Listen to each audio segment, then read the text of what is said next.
الحمد لله رب العالمين، وصلى الله على سيدنا محمد وآله الطاهرين.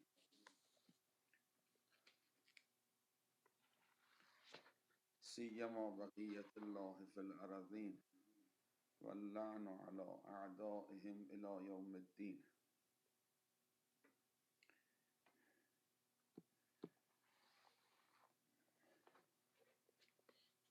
بحث قبله رو شروع کردیم آقا، یا هفته گذشته نخوندیم؟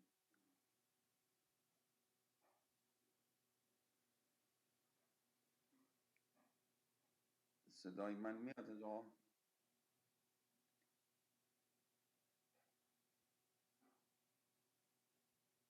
آقا روح الله.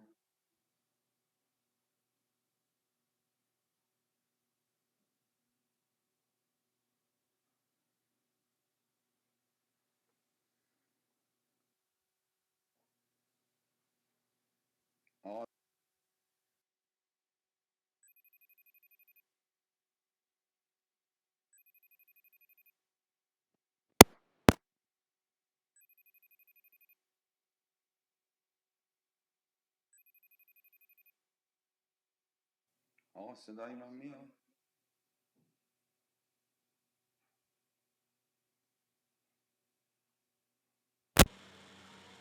آقا صدای شما قطعه. آقا چیکارش کنم آجا؟ آقا صداتون اومد. صدای ما اومد آقا؟ ما صدای شما رو داریم واضح و خوب آقا. این قبله رو شروع کردیم ما یا از اول قبله؟ نه قبله رو شروع نکردیم جلسه قبل آقا. خب پس قبله رو. بسم الله الرحمن الرحیم.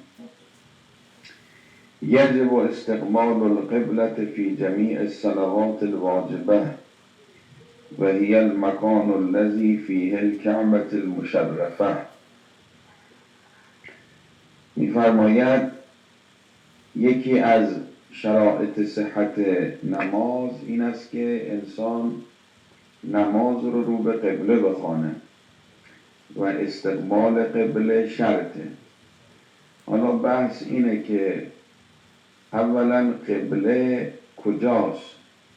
قبله نفس بناء کعبه است یا محلی است که کعبه در اون واقع شده؟ بعضی از فقها می‌فرمایند که بنیه یعنی بناء کعبه، ولکن این قول رو بسیاری از فقها قبول نمی‌کنند. می‌فرمایند که لازمه این قول اینه که اگر حد بشه، مثلا تخریب بشه بناء کعبه، دیگه اون قبله عرض می شود که از بین رفته. مثلا اگر یه روزی بخوان بنایی کنن، حالا به هر دلیلی اون ساختمان کعبه عرض می شود که شکسته بشه یا امثال ذالک، خب قبله از بین رفته. بنابراین نمیگیم بناء کعبه، اون مکانی که بناء کعبه در او واقعه. و نکته دیگر این که اگر خود اون بنا باشه، نماز بالاتر از ارتفاع اون بناء کعبه، کسانی که مثلا در کره زمین در جای واقع میشن که مرتفع تر از اون بناست، پس باید نمازشون قبول نباشه. ولیکن اکثر فقها بنا قول بر این است که مکان الذی فیه الکعبة المشرفه، به شکلی که اگر مثل یک عمودی حساب بکنید این کعبه را مثل یک عمودی، همچنان که در بعضی روایات هست که مثل یک عمودی به طرف آسمان و از اون طرف کره زمین مثل یک عمودی این عرض می شود محل کعبه مشرفه، محل قبله است. هی المکان الذی فیه الکعبة المشرفه. و این عرض می شود که اینی که واجب است انسان استقبال قبله بکنه، این البته دلیل فقهی دیگه لازم نداره، چون تسالم جمیع مسلمین است، شیعه سنی همه میگن بلکه از ضروریات دین و از ضروریات اسلامه و غیر از اون نصوصی هم در روایات صحیح وارد شده، مثل صحیحه زراره عن ابی جعفر علیه السلام، روایت از امام باقر علیه السلام میفرماد لا صلاة الا الی القبله، نماز نیست مگر به سوی قبله، باید حتما به سوی قبله بشه. و حدیث معروف دیگه لا تعاد الصلاة الا من خمسه، یکی از اون خمسه نماز اعاده نمیشه مگر در 5 مورد، یکی از اون مورد قبله است. پس این دلیل بر این میشه که موقع نماز باید به جهت قبله باشه.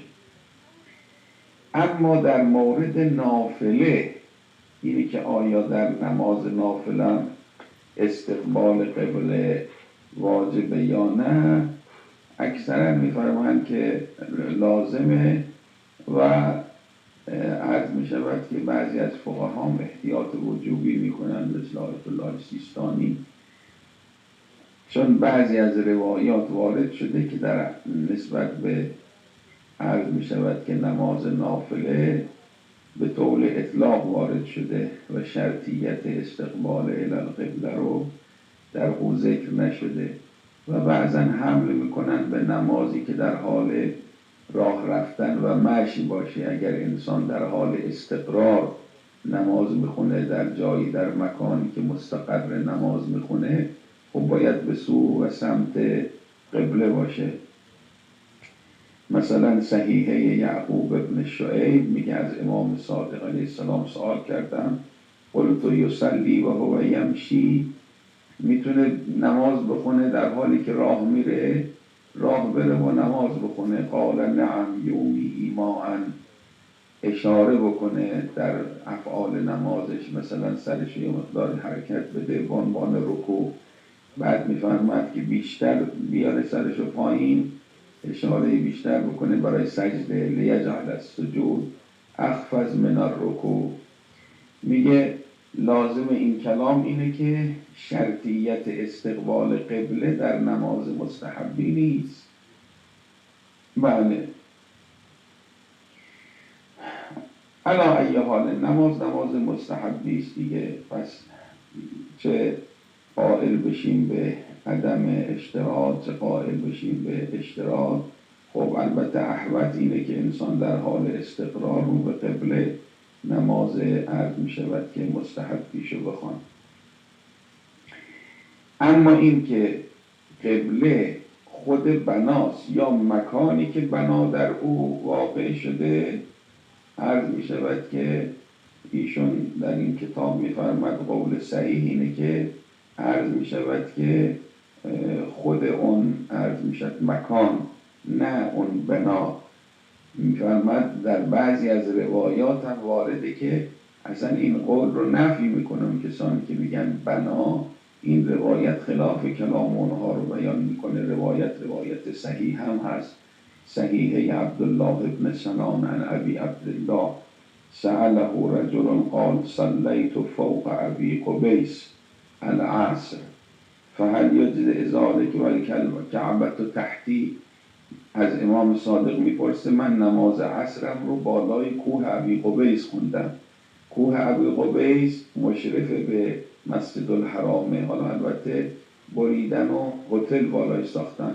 حالا شما حساب بکنید اون هتلی که روبروی مسجد الحرامه که مثلا در 15 طبقه بالاتر از خانه خداست، من نماز عصرم اون بالا خوندم و کعبه این پایین بود، تحتی کعبه پایین تر از من بود، اشکال نداره؟ قال نعم انها قبل من موضعها الى السماء، فرمود اشکال نداره، نماز اون قبله از همون موضعش، یعنی موضع بنا تا آسمان، مثل یک عمودی که فرض بکنی این قبله عرض می شود که ادامه داره.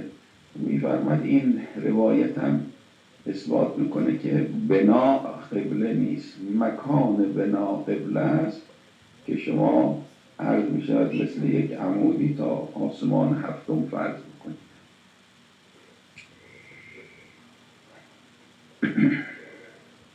حالا یک نکته اینجا هست، میفرماید کسانی که موقعی که ما میگیم نماز باید رو به جهت مکان کعبه باشه، خب کسانی که رو به کعبه میستن اگر مثلا در یک خط مستقیمی بایستن، مردم وقتی اینطور بایستن این دو طرف خط وقتی ادامه پیدا میکنه طویل میشه دراز میشه، محاذات دقی نیست، می‌فرماید محاذات عرفی کافی است. وقتی کسی میسته رو به کعبه بگن که این آقا رو به کعبه نماز خون. بله، این کسانی که شما خانه کعبه رو حساب بکنید که حدود عرض می شود که 24 ذراع، حدود 13 متر. البته کعبه درست مکعبه اما دقیق نیست، هر 4 ضلعش برابر نیست. در یک طرف حدود 13 متر، در یک طرف 12 و خورده ای عرض می شود که ولیکن تقریبا مکعبه. این کسانی که جلوی کعبه می ایستن، مثلا اون 10 نفر، حالا دقیق نمیدونم چند نفر بایستن کنار عرض می شود دیوار کعبه، حالا بستگی به لاغری و چاقی داره، اگه مثلا چند نفر چاق بایستن عرض بیشتری میگیرن، لاغر باشن، اون تعدادی که رو به دیوار میستن اون جلو اگر یه مقداری بیشتر بشه، اون 2 نفر 3 نفری که از اون دیوار میزنه بیرون دیگه محاذات با محل کعبه نیست. اما همین معنا رو اگر برید عقب‌تر، صف بعدی صف بعدی صف بعدی، هرچه عقب‌تر میرید دورتر میرید محاذات بیشتر میشه. یعنی از دور که کسی وای میشه جلوی کعبه، عرفاً میگن این محاذات، این رو به کعبه، از جهت کعبه داره نماز میخونه. اگرچه اگه یه خطی از جلوی پاش همینطوری مستقیم بکشن این نمیخوره به دیوار کعبه، ممکنه اون طرفتر در بیاد.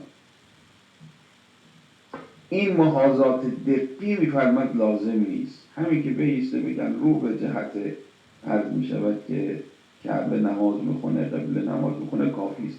همین معنا رو شما در مسجد الحرام خارج از مسجد الحرام فرض کنید، همین معنا رو خارج از مکه فرض کنید، همین معنا رو خارج از عرض میشود که مملکت عربی، عرض میشود که عربستان سعودی فرض بکنید. محاذات عرفیه کافی است. اینجور نیست که شما هر کجای عالم وای میسید اگر یک خطی مستقیم بکشن این بیاد صاف، این خط بیاد به وسط کعبه مثلا اصابت بکنه.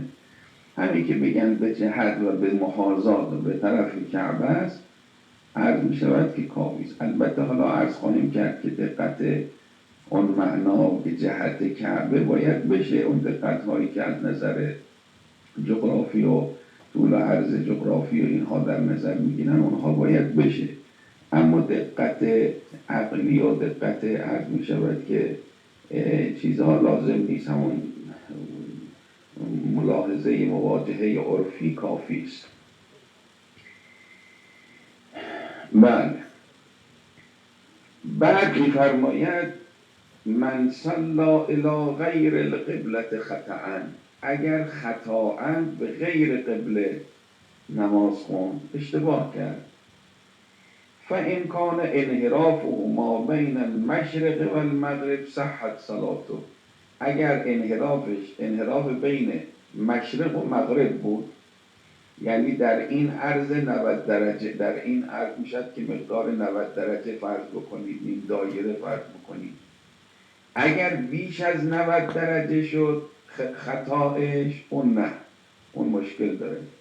اما اگر کمتر از این عرض می شود که 90 درجه شد، چون در عرض می شود که روایت هست که ما بین المشرق و المغرب عرض می شود فقط مزد صلاته و ما بین المشرق و المغرب قبله، ما بین مشرق و مغرب قبله است. این قبله برای قبله، البته قبله اضطراری میگن، قبله اضطراری ما بین المشرق و المغرب. حالا بحث عریض و طویلی داره بحث قبله. اگر خطایی نماز خون، بعد این نماز خطاییش دید که بین مغرب و مشرق بود، اینجور نبود که نماز خونده بعد متوجه شد که اصلا روش به پشت قبله بوده، یعنی هر میشد بیش از 90 درجه انحرافش بوده.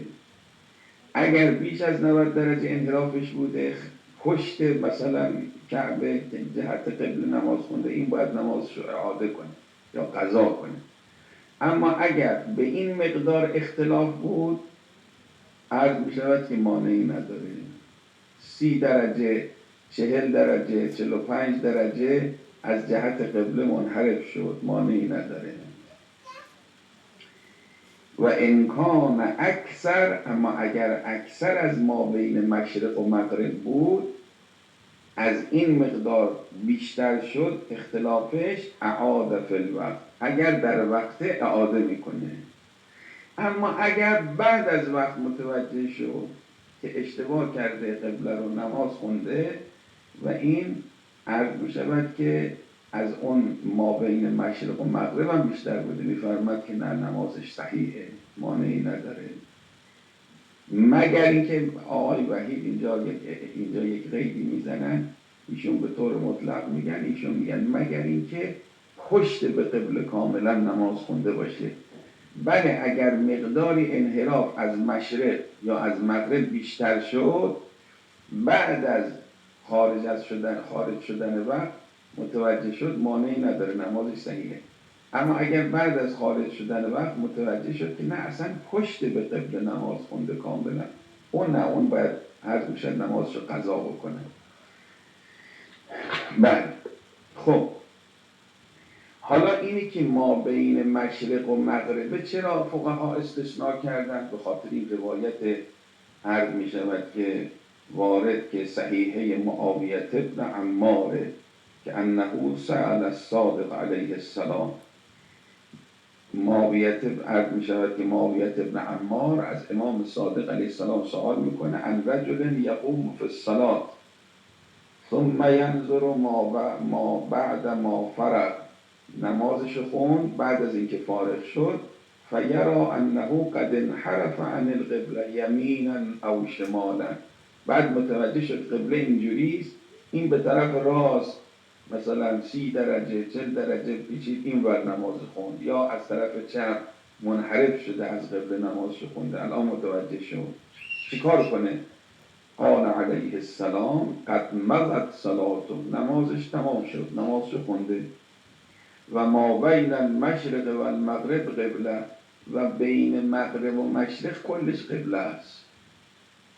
این ما بین المشرق و المغرب قبله است، قبله نه برای کسی که انسان مختاری است که میخواد جهت قبله رو پیدا کنه، انسان میخواد نماز بخونه باید فحص کنه، بررسی کنه که آقا قبله کدوم طرفه. این که میگه بین مشرق و مغرب قبله است، این قبله اضطراری است. یه قبله اختیاری داریم، یه قبله اضطراری. قبله اختیاری اون است که پیدا بکنید جهت کعبه رو از هر کجای کره زمین که هستید، که اون جهت قبله باید قشنگ دقیقاً روشن میشه. اما اگر مضطر، کسی که الان امکان نداره، عرض میشود که نمیتونه فحص بکنه، وقت نداره، ضیق وقت، بخواد دنبال این چیزا بره، نمازش قضا میشه. صل ما بین المشرق و المغرب، این ما بین المشرق و المغرب قبله است. این به معنای این نیست که هر کسی بره بین مشرق و مغرب نماز بخونه. فلذا یه دلیل دیگه هم اینه که مثلا در موقع قضای حاجت، موقع عرض میشد توالت رفتن، انسان نباید رو به قبله قضای حاجت بکنه، حرام رو به قبله. خب اگر قبله ما بین مشرق و مغرب شد، پس مقداری هم از قبله انحراف این طرف اون طرف داشته باشه، باید بگیم حرامه. که نه، این قبله اضطراریه. در قبله اضطراری رو به قبله اضطراری اشکال نداره. شما اگر قبله رو دقیقا میدونید، الان خیلی ها سوال میکنن این توالت هایی که در خونهشون ساخته میشه، مثلا اینجا که دقتی ندارن که رو به قبله کجاست، پشت قبله، اینها دقیق قبله رو اگر مشخص کنن، این توالتشون مثلا 30 درجه از قبله منحرف باشه کافی، اشکال نداره، میتونه عرض میشه که استفاده بکنه. دقیق رو به قبله نباشه، چون اون قبله اختیاری اون قبله است که انسان با قطب‌نما، با شهادت عدلین، با بررسی پیدا میکنه. اون قبله اضطراری، اون قبله اضطراری برای مضطره، برای مواقع اضطراری است. فلذا اگر توالت انسان در منزل توالتش رو به قبله اضطراری بود، مانعی نداره. رو به قبله اختیاری نباید باشه که حالا مطالبی هست که باز ذکر میکنیم انشاءالله. خب ممکنه کسی حالا سوال کنه، ما این سوالا رو جواب میدیم که دیگه برای سوالات شما دیگه کمتر شما زحمت میکشید. ممکنه به ذهن مبارکتون بیاد که بگید آقا شما مگر نفرمودید که روایت میفرماید لا تعاد الصلاة الا من خمس، نماز اعاده نمیشه مگر در 5 مورد: الوقت، الوقت و الطهور و الرکوع و السجود و القبله. خب قبله هم یکی از اون 5 تا بود. پس اگر بعد از نماز فهمید که این منحرف شده یمینا و شمالا از قبله، چطور اینجا در این روایت امام میفرماد مزد صلات و نمازش تمام شده، اشکال نداره؟ جواب این اشکال چیه؟ جواب این اشکال اینه که امام فرمود ما بین المشرق و المغرب قبله.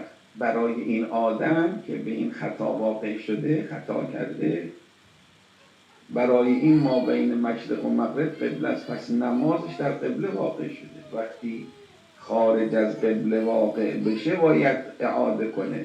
این انسان نمازش واقع عرض می شود که واقع در قبله شده، به جهت قبله شده. منتها یک عرض می شود که خللی وارد شده بود در این چیز که به خاطر اشتباهی کرده بود، یه خود منحرف شده بود. در این روایت امام می‌فرماید انحراف به اندازه 90 درجه اب نداره برای کسی که اشتباهی کرده. بعد خب غیر از نماز در چه جاهای اولا رو به قبله باید به اصطلاح عمل واقع بشه؟ یکی نماز یومیه است، صبح و ظهر و عصر و مغرب و عشا باید رو به قبله باشه. یکی از قضاء این نمازها، قضاء این نمازها رو هم که بخوای بخونی باید رو به قبله بخونی. و دیگر توابع اینها چیه؟ من الصلاة الاحتیاط، نماز احتیاط اگر میخوای بخونی، شک کردی بعد از این نماز، میفرماد 1 رکعت نماز احتیاط ایستاده یا 2 رکعت نماز احتیاط نشسته بخونن. این نماز احتیاط هم باید چکار کنه؟ رو به قبله بخونه. نگه این که دیگه نماز نیست، این از ملحقات، نه این توابع نمازم. یا میخواد جزء فراموش شده رو به جا بیاره، تشهد فراموش شده رو میخواد به جا بیاره، تشهد باید رو به قبله به جا بیاره. بله، بلکه سجده سهو هم میگن رو به قبله انجام بده. البته عرض میشود که بعضی از فقها مثل آیت الله سیستانی میگن اون سجده سهو اون لزومی نداره که رو به قبله باشه، اما بهتره که رو به قبله باشه. بله. یکی دیگه از چیزهایی که بله واجب نماز آیات هم باید رو به قبله خونده بشه، چون از صلوات واجبه هست. یکی دیگه صلات الانبات، نماز میت، اونم باید رو به قبله انسان نماز بخونه، میت رو بذاره جلوش، سر میت به طرف راست نماز گذار، پاش به طرف چپ، رو به قبله بایسته و نماز میت بخونه. بله. خب این رو به قبله بودن چجوریست؟ انسان وقتی میسته چجوری رو به قبله میسته؟ شرط استقبال قبله چجوریست؟ میفرماد اذا کان قائما در صورت ایستاده، ان یکون وجهه و مقادیم بدنه، صورتش و جلوی بدنش، سینه و شکم، اینها عرض می شود که رو به قبله باشه. حتی اصابع رجلیه علی الاحمر، حتی سر انگشت پاهاش، بنابر احتیاط. این البته نظر مرحوم صاحب عروه است. توجه می فرمایید؟ مثلا پاهاشو که اینجوری ایستاده، بعضی عادت دارن پاهاشون کج میذارن، این مثلا انگشتاش به طرف قبله نیست، اینجور نیست انگشتای پاش. این رو ایشون میگه. اما عرض میشود که بعضی علمای دیگه اون پا رو دیگه شرط نمیدونن. اکثر فقها ظاهرا میدونن. آقای آیت الله سیستانی هم همینه، میفرماید که بعد حیث ان المدار علیه فلا یعتبر الاستقبال به اصابع الرجلین. بله، ایشون میگه سر انگشتای پا و عرض می شود که رکبتین در موقع جلوس، یعنی سر زانوها موقع که شما دارید تشهد میگید، همچین لازم نیست این زانوهای پاتون صاف مستقیم رو قبله بشه. یه خود مثلا بعضیا که میشینن خب پاشون یه خود باز میذارن، پاشی که باز گذاشت این سر زانوهاش از قبله منحرف میشه. میگه اینا اشکال نداره، مهم صورت، سینه و شکم مقدم بدن انسان به طرف عرض می شود که قبله باشه. بلکه اگر یه خورده صورتش هم این ور اون ور بشه ضرر نمیزنه. یه خورده اینجوری کرد که وقت عرض می شود که مانعی نداره. یه خورده عرض می شود که صورت رو کرد، نه به طور کلی که صورتش کاملا از قبله برگرده، اون باز مشکل داره. پس موقع ایستادن اینه. در حال احتضار چجوری؟ در حال احتضار میگن مستحبه که میت رو موقع احتضار که داره جان میده رو به قبله کنید. رو به قبله بحثشو در باب عرض میشود که میت خوندیم که رو به قبله کردن میت اینه که پاهاشو، کف پاهاشو به طرف قبله بکشن که همینطور مستقیم کف پاهاش اینطور رو به قبله واقع بشه. این طریقه رو به قبله گذاشتن میته. در موقع دفن چطور؟ در موقع دفن میت واجبه که رو به قبله دفن بشه. رو به قبله دفن شدن نه اینکه پاهاش رو به قبله بذارید، نه، قبر رو اینجوری میکنن، میت رو پاش رو طرف شرق، سرش رو طرف غرب، روش، صورتش و سینهش و شکم وقتی به پهلو میخوابونن به سمت شانه راست، صورت و سینه و شکم میت رو به قبله واقع بشه. به این صورت. اینجور نیست که پای میت طرف قبله باشه، اون مال احتضاره. در حال احتضار رو به قبله کردن اونه. در حال در قبر گذاشتن به پهلو روی شانه راست میت رو میخوابونن، صورتش، سینهش، شکمش به طرف قبله باشه. سرش دیگه به طرف قبله نیست، پاش به طرف قبله، کف پاش نیست، جلوی بدنش به طرف قبله است موقعی که خوابوندنش میت رو. این طریق رو به قبله گذاشتن میته. خب یکی دیگه از شرایطی که باید رو به قبله باشه، چیزهایی که شرطش رو به قبله بودنه، ذبح حیوانه. حیوان چجوری رو به قبله بکنی؟ از ذبح و نحر، میگه مذبحش و منحرش رو به قبله باشه. مذبح یعنی محل ذبح، اون جایی که گلوری که میخوان ببرن اون گلوش رو به قبله باشه.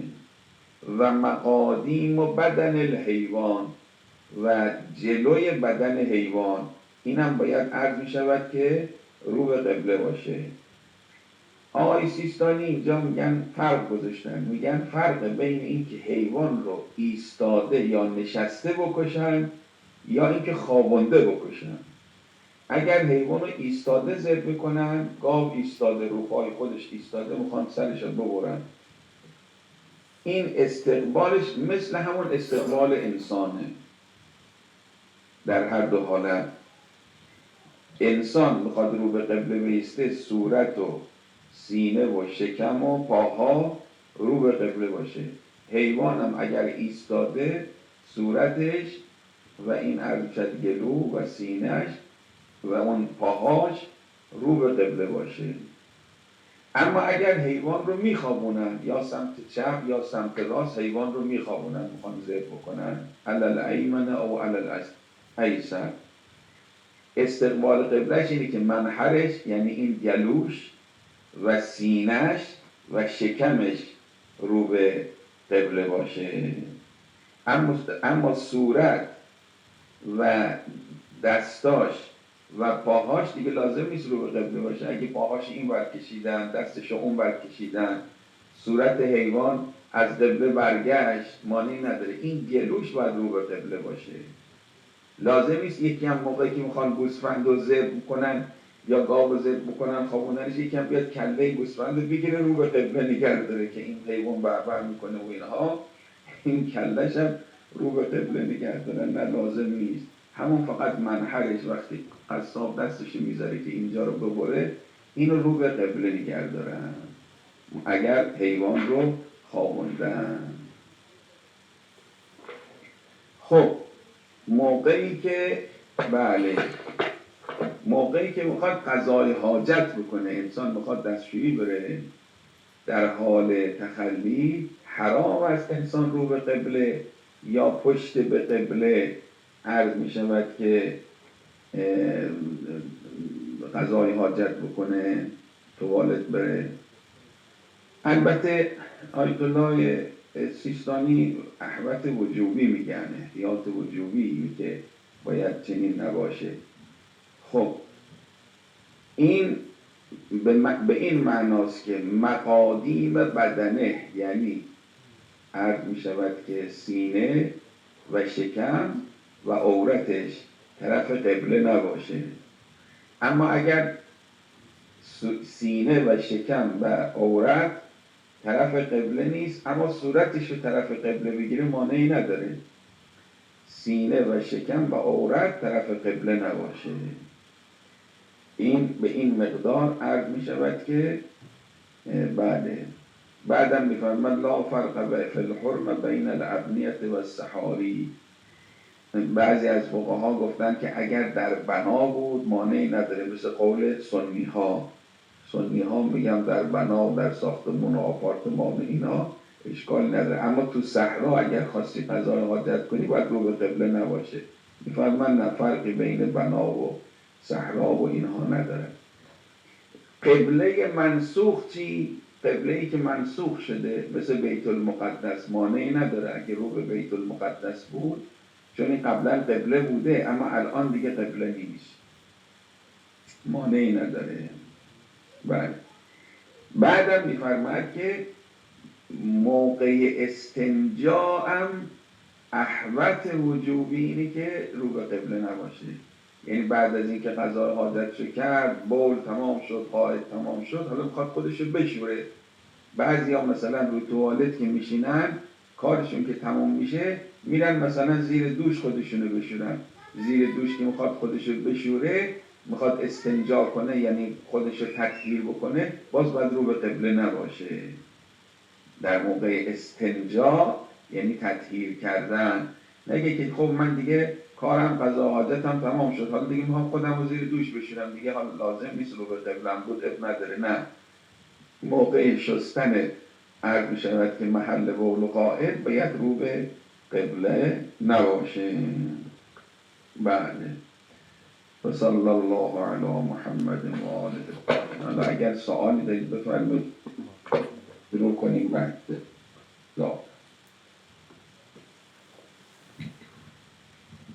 سلام علیکم. سلام علیکم. شما فرمودین بین مغرب و مشرق 90 درجه، بین مغرب و مشرق 180 درجه میشه. یعنی اگر ما بخوایم این بین رو در نظر بگیریم، یعنی در حقیقت در یک فاصله 180 درجه نماز. بله، 180 درجه میشه، انحرافش عرض کردیم 90 درجه میشه. موقعی که شما در یک خط، اگه فرض کنید در خط مستقیم ایستادی، بیاید تا 90 درجه به طرف شرق یا 90 درجه بیاید طرف غرب، سمت راست و چپ، مانعی نداره. اگر بین از مشرق و مغرب نگذره. پس بله از مشرق تا مغرب بله 180.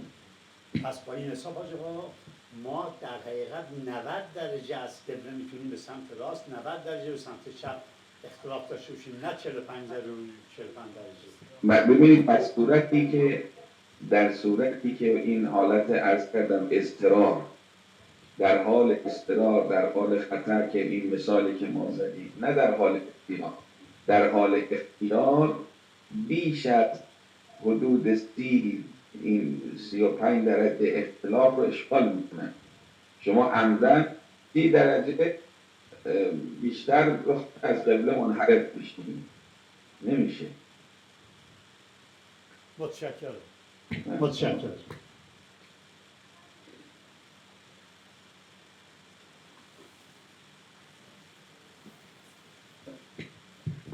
سلام علیکم آقا. سلام علیکم. آقا فرمودید برای استنجا احوط هست یا اینکه واجب است که به وضو باشه؟ اونم احوط وجوبیه دیگه، باید رعایت کنید. یعنی احتیاط واجبی اکثر آقایون فقها احتیاط واجب کرد. بله ببینید عرض می شود که بله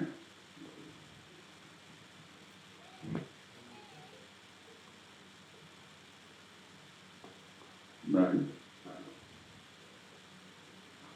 احوط استحبابی میشه. حالا آقای بله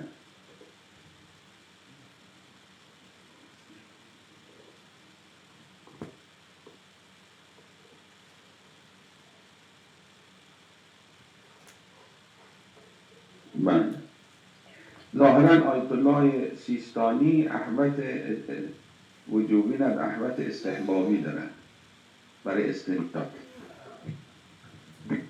اکثرا هم آقای سیستانی هستن بله. مثلا آقای وحید هستن. بله حالا احتیاط بشه در استنجا بد نیست.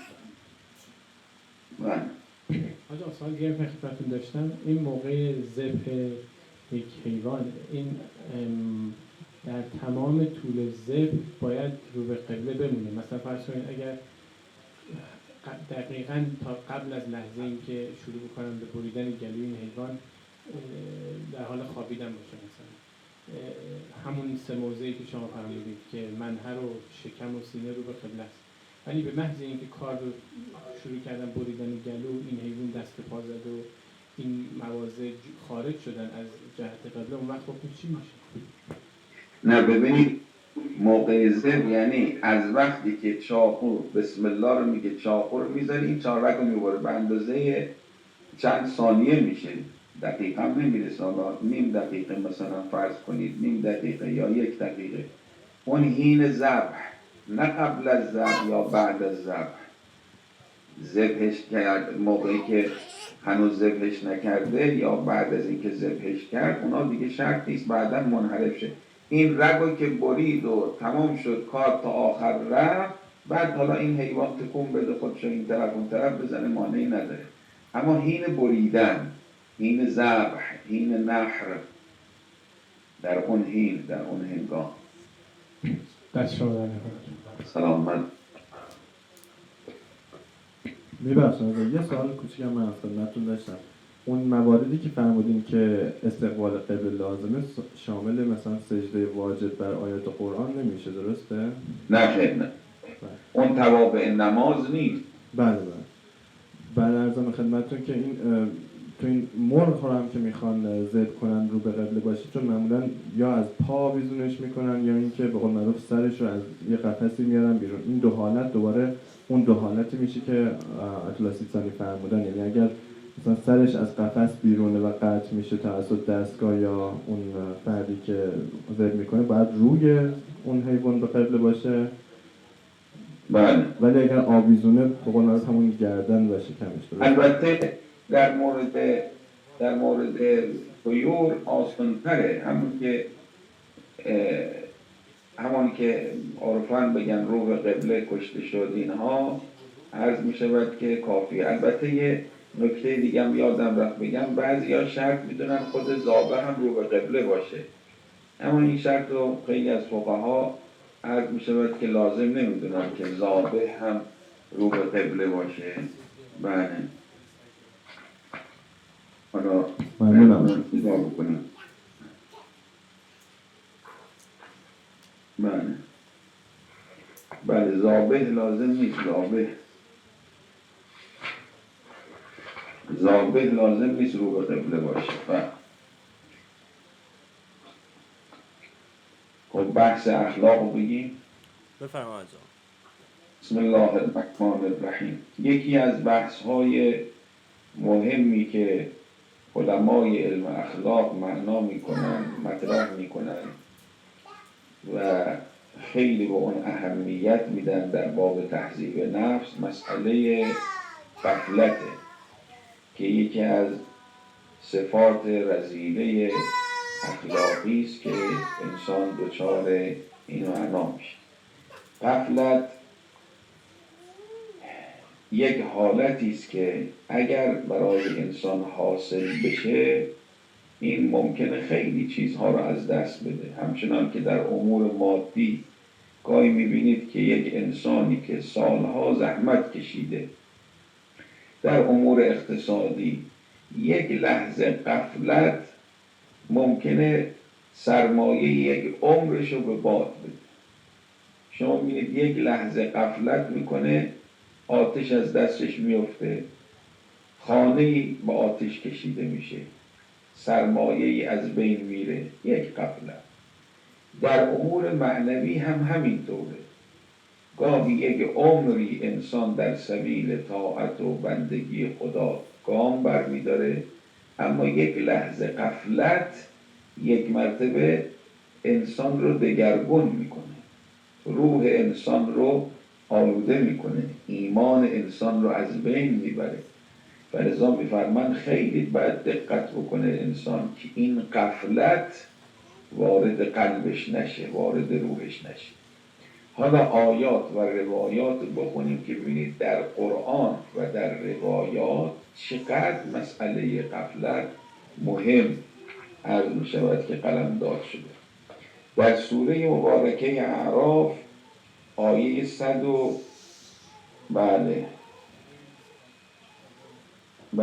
آیه 179 می‌فرماید ولقد ذرأنا لجهنم کثیرا من الجن والانس. ما خیلی ها رو خلق کردیم، اینها هیزم جهنم هم، از جن و از انس. لهم قلوب لا یفقهون بها، قلب دارن اما تدبر نمی کنن، یعنی عقل دارن تدبر و اندیشه نمی کنن.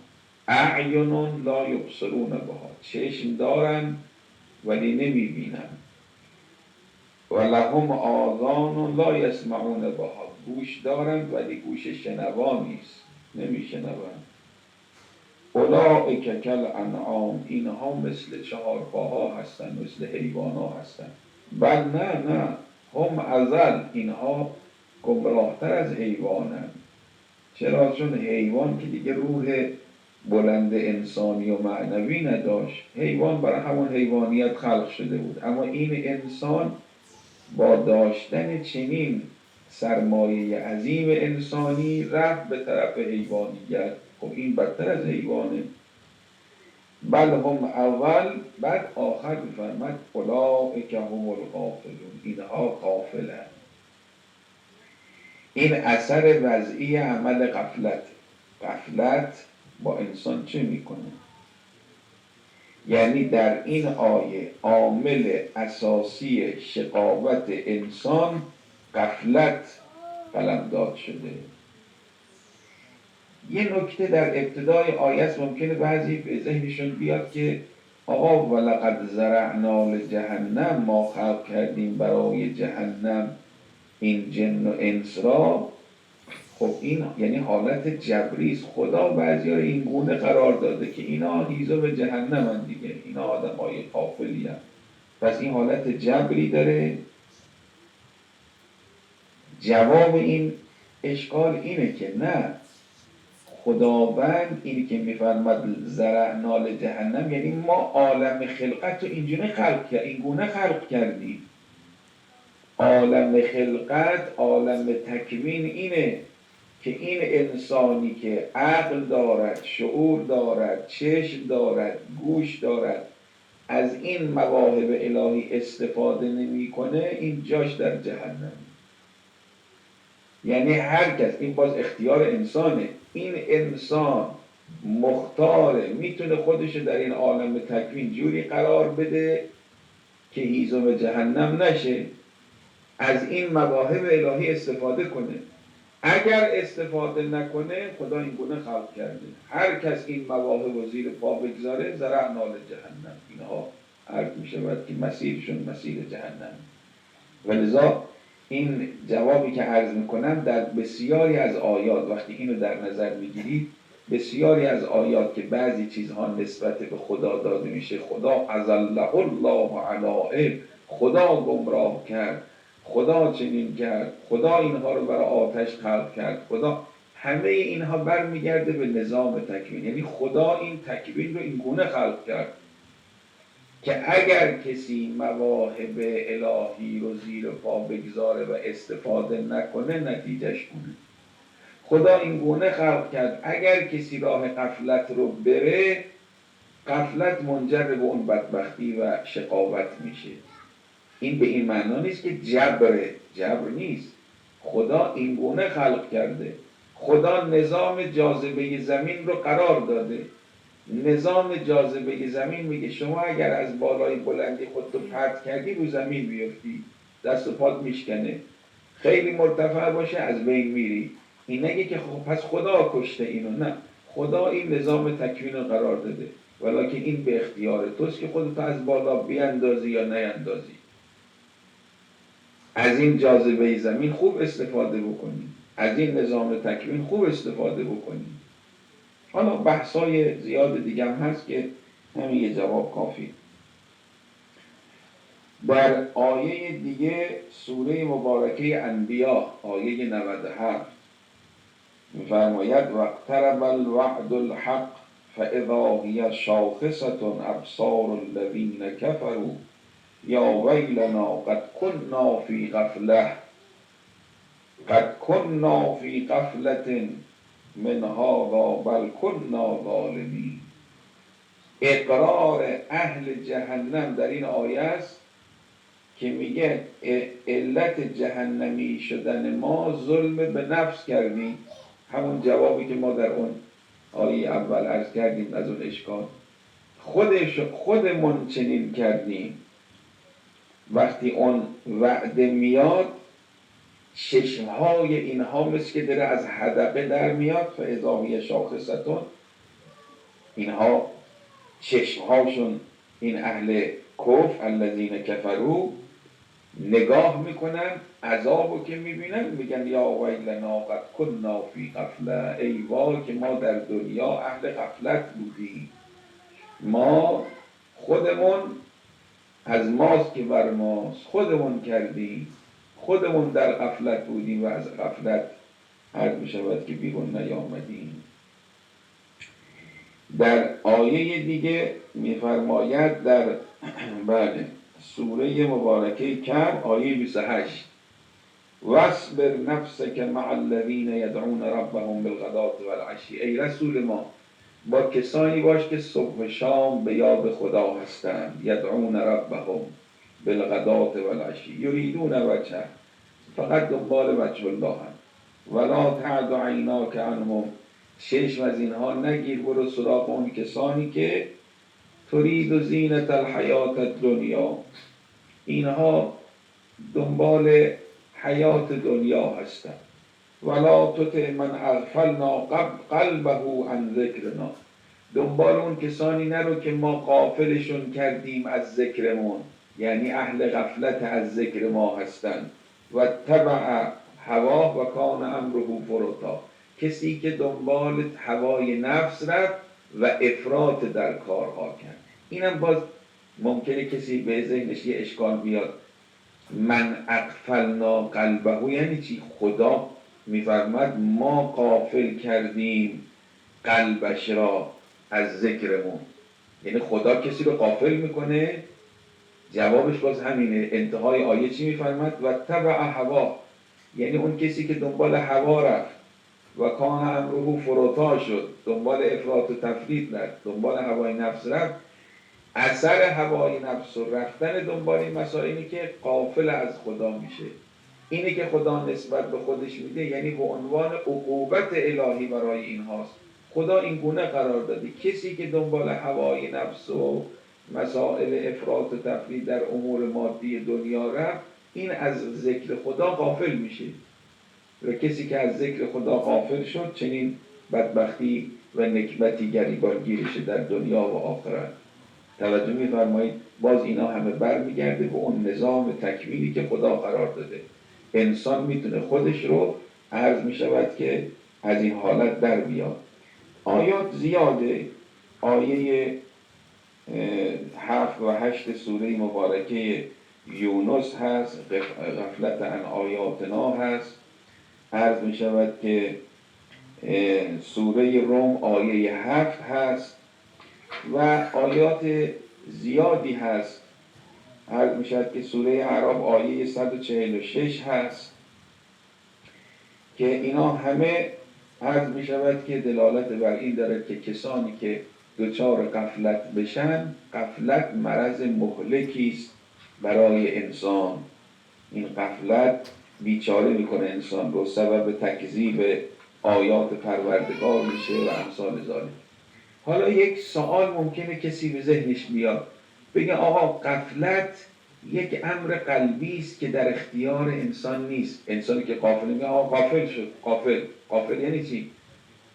یعنی در اختیارش نیست این غفلت. خب یک امری که غیر اختیاری است، در اختیار ما نیست، چطور این امر غیر اختیاری موجب عذاب بشه؟ توجه میکنید؟ کسی میتونه از این اشکال جواب بده؟ آقایون که تشریف دارید. غفلت ممکنه کسی بگه شما همه این آیات رو خوندید، حالا روایات هم میخونید. غفلت یک چیزیست که وارد قلب انسان میشه، انسان یه لحظه غافل میشه، غافل شد از خدا، از همه چی غافل شده دیگه. حالا این غافل شدن موجب جهنمی شدن بشه، موجب عذاب بشه، چطور میشه؟ جوابش چی داره؟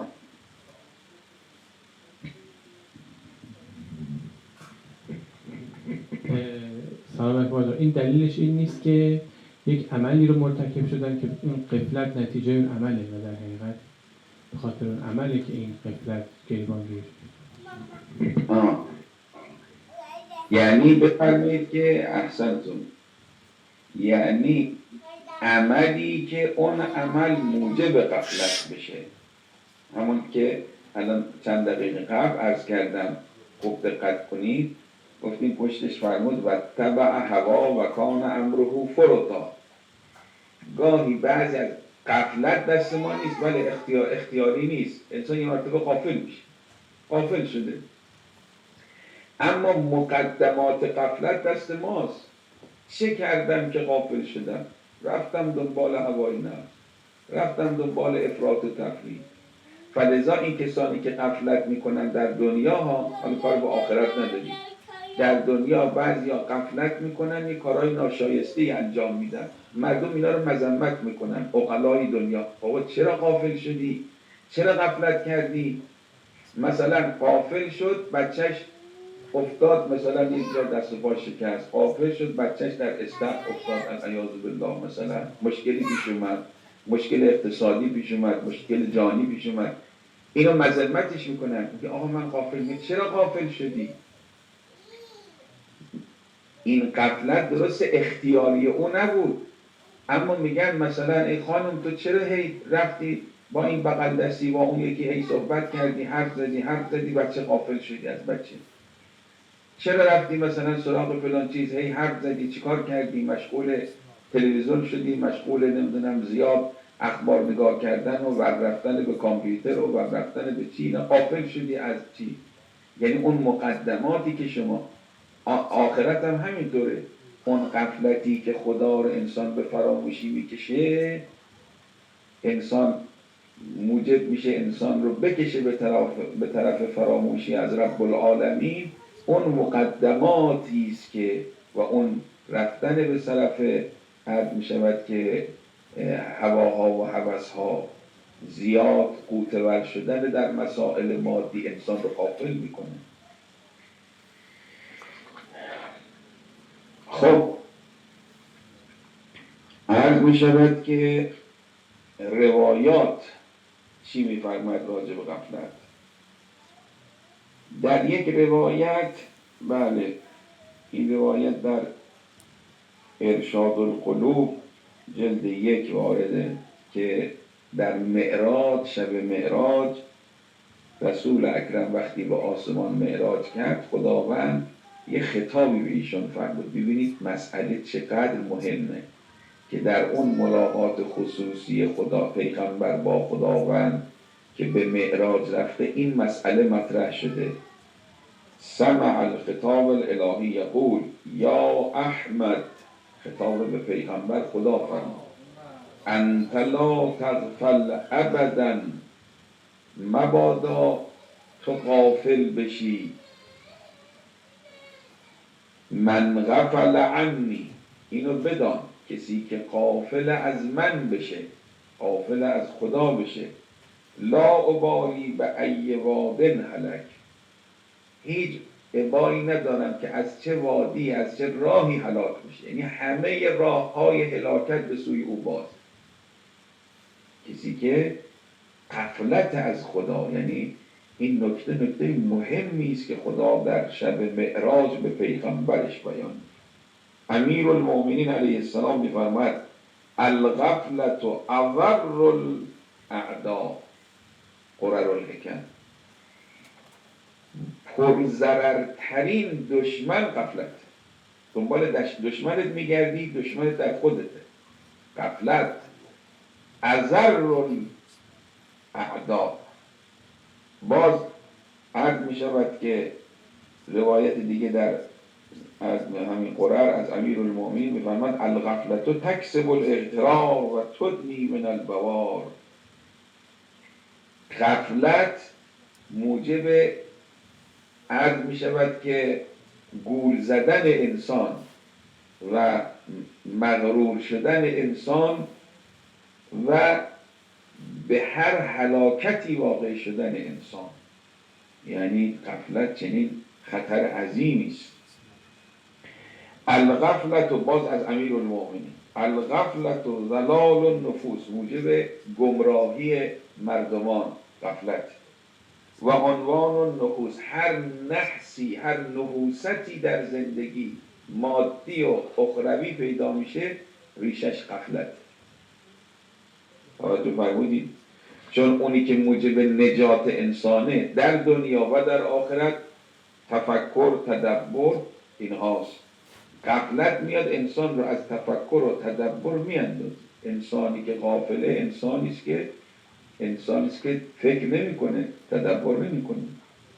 ویل لمن غلبت علیه الغفله فنسی الرحله ولم یستعد. یکی از ریشه های غفلت فراموشی مرگه. و لذا فرمودن شما هر روزی که ازتون میگذره مراقب باشید، یه روزی نیاد که شما به یاد مرگ نباشید. فراموشی یاد مرگ، فراموشی مرگ شما رو به غفلت میاندازه. وای به حالی که کسی که غفلت بر او غلبه کند و نسی الرحله، فراموش کند مرگ را، و لم یستعد، خودش رو مستعد مردن نکنه. و کسی که مردن رو فراموش کنه، مرگ رو فراموش کنه، به انواع و اقسام مبتلا میشه، مشکلات. امام صادق علیه السلام میفرماید ان کان الشیطان عدوا فالغفلة لماذا. یه روایتی است که شخصی از حضرت پرسید یا ابن رسول الله من موعظه کنید. حضرت 17-18 جمله موعظه فرمودن. یکی از موعظه‌هاشون این بود که اگر شیطان عدو شماست، دشمنی مثل شیطان دارید، چطور غفلت میکنید؟ اگر شما بدونید مثلا که آقا یه همسایه بدجنسی دارید، این دنبال ضرر زدن به شماست، همیشه مراقبید. مراقب خانه‌تون هستید، مراقب دیوار منزل هستید، مراقب در هستید، مراقب اتومبیل هستید، مراقب رفت و آمدتون هستید. میگه یه آدم شریه میخواد به من ضرر برسونه. همش مراقبید، غفلت نمی کنید ازش. امام میفرماد شیطان یک دشمنی است برای شما که قسم خورده است و کمر بسته که شما رو به زمین بزنه. حالا که همچین دشمنی دارید چرا غفلت میکنید؟ فالغفلة لماذا؟ باز امیر المؤمنین علیه السلام میفرماد یا لها حسرة علی کل ذی غفلة ان یکون عمره علیه حجه و ان تؤدیه ایامه الی الشقوه. یعنی حسرت بر اون انسانی که غفلت او را از اداء واجبات و وظایف دینی در طول عمر او را باز بدارد. انسان حد می شود که توجه به این معنا نکن. در بعضی از روایات عرض می شود که اونچنان این مسئله غفلت مهم شمرده شده که میفرماد علت بعثت انبیا برای این بوده که شما را از خواب غفلت بیدار کنه. امیرالمؤمنین در خطبه 108 میفرماد در بیان صفات رسول اکرم که پیغمبر اکرم که مبعوث شد رحمتا للعالمین، یکی از صفات پیغمبر این بود متتبعون به دوائه مواضع الغفله و مواطن الحیره. کار پیغمبر این بود که همیشه دنبال این بود که اون جاهایی که مردم غفلت میکنن بره تذکر بده. مواضع غفلت رو که مردم معمولا غافلن دوا برای اون مواضع غفلت براشون تجویز بکنه. مردم اگر میخواید غافل نباشید چنین کنید، چنان کنید. مواضع غفلت رو متتبعون به دوائه، دوا رو دستش گرفته بود دنبال مردم که بیاد این غفلت این مرض رو با این دوا دارو که یکیش ذکر بود اذکروا حادم اللذات. پس ببینید چقدر مسئله مهمی است. در عبارت دیگه باز از امام امیرالمؤمنین سلام الله علیه بینکم و بین الموعظه حجاب من الغفله، بین شما و بین موعظه یک پرده ضخیمی از غفلت و غره است. به خودت غره نشو، به خودت نناز. یکی نازیدن و بالیدن به خود و یکی غافل بودن. این پرده غفلت رو کنار بزنید تا متعظ بشید، تا بیدار بشید، تا آگاه بشید. در یک روایتیه که حضرت مسیح مر علی قریة مات اهلها بسخط الله، به یک روستایی گذر کردن که همشون عرض می شود که مرده بودن، به غضب الهی دچار شده بودن. فاحیا عیسی ابن مریم واحدا منهم و سأله عن اعمالهم. حضرت خواستن بینن اینا در اثر چه گناهی به این بلا مرتکب شدن و همشون عرض می شود که به امر الهی از دنیا رفته بودن. یکیشون رو حضرت زنده کرد. قال، از او پرسید که چرا شما مبتلا به این عرض می شود که عذاب الهی شدید؟ قال عبادت الطاغوت، ما چند مشکل داشتیم. یکی عبادت الطاغوت، خیلی طاغوت پرست بودیم، طاغوتی بودیم، خلاصه دوست داشتیم همیشه طاغوتی بر سر ما حکومت بکنه، دنبال همین بودیم. و حب الدنیا، یکی از مشکلات دیگه ما حب دنیا بود. مع خوف قلیل، کم میترسیدیم، عمل بعید، امید دور و دراز داشتیم. اون بحث طول العملی که جلسه گذشته عرض کردیم، عمل بعید، طول عمل داشتیم، آرزوهای دور و دراز. و غفلت فی لهو و لعب، و حالت چهارم ما غفلت در لهو و لعب، همش غافل. اینا موجب شد که این عذاب الهی نازل شد و ما بدبخت شدیم. و در روایت دیگه امیرالمومنین علیه السلام می‌فرماید اتق ایها السامع من سکرتک و استیقظ من غفلتک و اختصر من عجلتک. ای شنونده بترس از اون حالت سکره، یعنی سکره موت، اون لحظه خودت رو آماده کن، ناگهان بانگی برایت خواجه مرد. این یک. و استیقظ من غفلتک، بیدار شو از غفلتت. و اختصر من عجلتک، اهل عجلم نباش، کوتاه کن عجله هات رو. عرض می شود که به طور فشرده 3 نکته رو بیان فرمودن. نکته دوم محل شاهد بحث ماست. پس از نظر آیات و از نظر روایات مسئله غفلت چنین مسئله مهمی است و این مفهوم و معنای عظیمی داره. حالا ما اهمیتش رو در این جلسه ذکر کردیم، اما غفلت از چی؟ غفلت از خدا، غفلت از عرض می شود که روز قیامت، غفلت از این که این حیات فانی است و برای احدی باقی نیست، غفلت از وساوس شیطان. به طور کلی عرض می شود که غفلت از همه این امور موجب میشه که انسان از مسیر سعادت و تعالی خودش عرض می شود که دور بشه. حالا این بحث غفلت یک نکات دقیق و ظریفی دیگه داره که انشاءالله در جلسه آینده انشاءالله تکمیلش میکنیم. خداوند انشاءالله ما را قبل از مرگمون از خواب غفلت بیدار بفرماید. فرمود الناس نیامون فاذا ما تنتبهوا، مردم همه در خوابن، وقتی میمیرن بیدار میشن. حالا امروزم روز دهو الارض بوده بنا به روایتی، حالا بنابراین که 25 ماه ذی‌قعده یوم دهو الارض، یعنی روزی که بنابر روایاتی دارد که این کل کره زمین در آب و در عرض می شود که بلندی ها و پستی هایی بوده که مسطح نبوده که قابل سکونت باشه.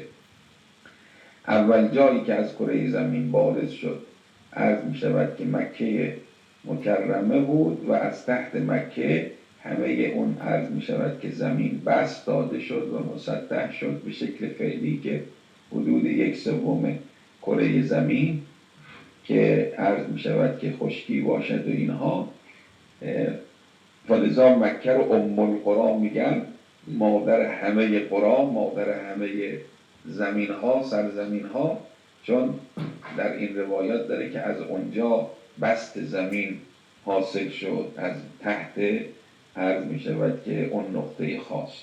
حالا حقیقت و واقعیت این معنا چی بوده خداوند متعال بهتر میدونن. یوم دهو الارض اعمالی داشت، عرض می شود که انشاءالله که همه موفق بودید و به روایتی روز شهادت امام علی ابن موسی الرضا علیه آلاف و تحیت و السلام یه ذکر توسل مختصری خدمت امام علی ابن موسی الرضا علیه السلام عرضه بداریم. گرچه دوریم به یاد تو سخن میگوییم، بعد منزل مبود در سفر روحانی. السلام علیک یا ابوالحسن یا علی ابن موسی الرضا ایها الرضا یا ابن رسول الله یا سیدنا و مولانا انا توجهنا و استشفعنا و توسلنا بك الى الله و قدمناك بین یدی حاجاتنا یا وجیها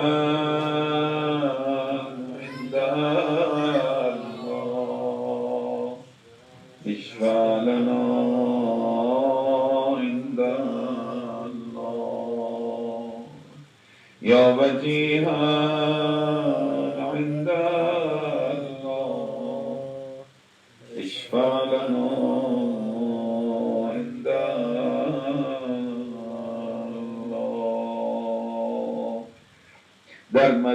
حامیت و قربت. فرمود ابا سعد وقتی از خانه مأمون برگشتم، اگر دیدی ابا روی سر کشیدم، دیگه از من سوال نکن، بدون آخر عمر من است. ابا سعد میگه وقتی آقا تشریف آوردم، دیدم ابا روی سر کشیده است، وارد حجره شد، فرش حجره رو جمع کرد، دیدم مثل مار گزیده به خود میپیچید، یتململو کتململ السلیم.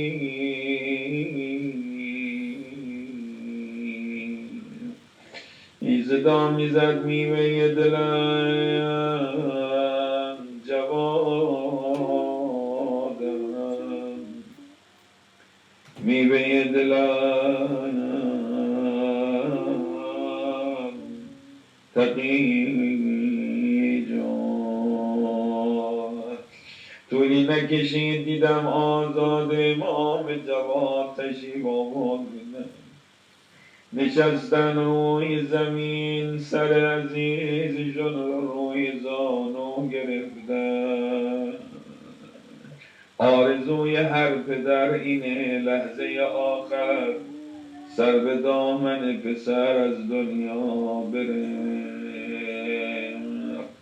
اما لا یوم که یومک یا ابا عبدالله، کربلا برعکس شد.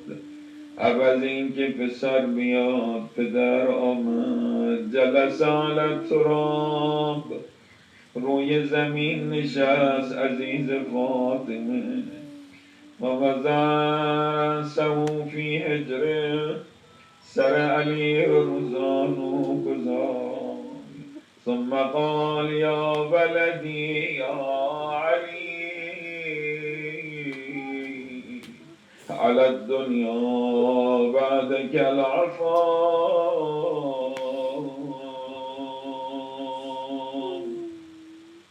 جوانان بنی هاشم بیایی، علی را بر در خیمه رسانید. باسمك العظيم الأعظم الأعز الأجل الأكرم، بحق مولانا علي بن موسى الرضا، يا الله يا الله يا الله يا رحمن يا رحيم، يا مقلب القلوب ثبت قلوبنا على دينك. برای شفای مرزا، برآمدن حوائج، مریض منظور، مریضه منظور، طفل مریضی است، مریض منظور، اونایی که مد نظر عزیزان هستند، 5 مرتبه آیه شریفه رو با حضور و با حال اضطرار تلاوت بکنیم. اعوذ بالله من الشیطان الرجیم. اما یجیب المضطر اذا دعا و یکشف السوء، اما یجیب المضطر اذا دعا یکشف السوء، اما یجیب المضطر اذا دعا و یکشف السوء، اما یجیب المضطر اذا دعا و یکشف السوء، اما یجیب المضطر اذا دعا و یکشف السوء. خدایا ما را بیامرز، والدین ما را بیامرز، مات دینی و دنیایی و اخروی ما کفایت فرما، قلب امام زمان از ما راضی بفرما، از سائل واسه فرج بر اندام نازنینش بپوشان. این توسلات دعای ما به کرمت قبول بفرما، جوانات ما در پناه امام زمان حفظ بفرما، عواقب امورشان ختم به خیر بگردان. مرزاد با عافیت بپوشان، حوائج این جمع برابر، ثوابی از این مجلس منصار روی گذشتگان ذوی الحقوق عائد و حاصل بفرما. بالنبی و آله الفاتحة مع الصلوات.